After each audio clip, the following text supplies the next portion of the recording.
Despite its liberators fighting a protracted liberation struggle to gain freedom and ensure democratic civil and political liberties, Zimbabwe, a constitutional republic, remains a repressive autocracy. Azvipere Mushe vanhu vokumbirana kuti takaona independence but munyika yeZimbabwe zviri kutoramba zvichienda wese, vanhu vari kutooppressa kutopfuura zvavaitoita muperiod yavanga vachiri colonized. Sanabena mashoko abuda nyogwa the news docs muzara nazo kuti bo subscribe bo like kuti na on the bell icon. Vanyora vachiti while independence freed people in many respects, in some aspects of the country remains unchanged and even worse.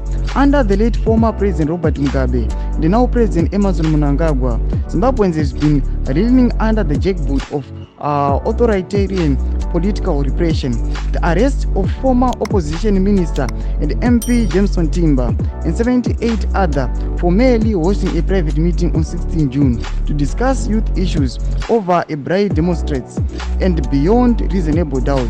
Timber and others remain in jail over a meeting violating their basic freedom of assembly, association and expression. Ndo mashoko ari kubuda panapa pa the news docs vachiti aiwa munyika yeZimbabwe zvazonyanya. Noda kuti vanhu takaona freedom but mune mamwe maparts kunyanya with the opposition side vanhu vavo havana freedom. Noda kuti vanenge vachikodzikiswa up and down. Makaiona nhauya naJameson Timber, vakomana vakarohwa zvisingaiti, vamwe vakavhunika makumbo vachidhinaya kuti vakwanise kunosika medical attention, kuti vakwanise kunorapiwa vachingochengetwa musungwa. Avo muri Zimbabwe chivotudzai muri kudii pamusoro pechiitiko ichito chinosirisa kwazvo. Pinai comment section medu, musaona subscribe, kulike,